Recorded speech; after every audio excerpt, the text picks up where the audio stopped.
ধরুন বক্সিং রিংয়ে আপনি কিছুক্ষণ মার খেলেন, প্রতিপক্ষের ভয়ঙ্কর সব পাঞ্চ ডিফেন্স করার চেষ্টা করলেন, ম্যাচ হারলেন আর পেয়ে গেলেন 1100 কোটি টাকা। সুযোগটা কি লুফে নিবেন? আপনি লুফে না নিলেও সুযোগটি লুফে নিয়েছে জনপ্রিয় ইউটিউবার ও বক্সার জ্যাক পল। বিনিময়ে পরিণতি এতটাই কঠিন হয়েছে যে প্রতিপক্ষের এক ঘুষিতে দাঁতের চোয়াল ভেঙে দ্বিখণ্ডিত হয়ে গেছে। জ্যাক পল মূলত একজন সোশ্যাল মিডিয়া ইনফ্লুয়েন্সার ও বক্সার। বক্সিং জগতে তার যতটুকু সফলতা তার চেয়ে ক্যারিয়ারে রয়েছে অধিক বেশি বিতর্ক। কিছুদিন আগেই কিংবদন্তি বক্সার আয়রন মাইক টাইসনের সঙ্গে লড়েছেন তিনি। আয়রন মাইক টাইসন, যাকে বলা হতো ব্যাডেস্ট ম্যান অন দ্য প্ল্যানেট, কিংবদন্তির একটা পাঞ্চে প্রতিপক্ষ লুটিয়ে পড়ত রিংয়ে। 59 বছর বয়সে তিনি লড়েছেন 27 বছরের যুবক জ্যাক পলের সাথে।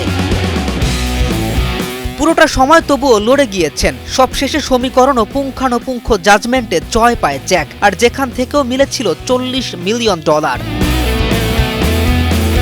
তবে উৎসাহ পেয়ে পৌল যেন একটু বেশি উৎসাহী হয়ে উঠেছিলেন। সরাসরি পাঙ্গা নিয়ে নেন বর্তমান সময়ের অন্যতম হেভিওয়েট বক্সার অ্যান্থনি জয়সুয়ার সাথে। নেটফ্লিক্স, পেপার ভিউ, স্পন্সরশিপ সবকিছু মিলিয়ে এই ফাইটের প্রাইজ মানি গিয়ে দাঁড়ায় $184 মিলিয়ন। আর প্রাইজ মানি বিতরণের নিয়ম, দুজন বক্সারকে সমান ভাগে বিতরণ করতে হয় পুরো টাকা। তাছাড়া ম্যাচের অন্যতম আয়োজক ছিল জ্যাক নিজেই, যা থেকে 92 মিলিয়নের বেশি বা প্রায় 1100 কোটি টাকা পেয়েছে জ্যাক পল।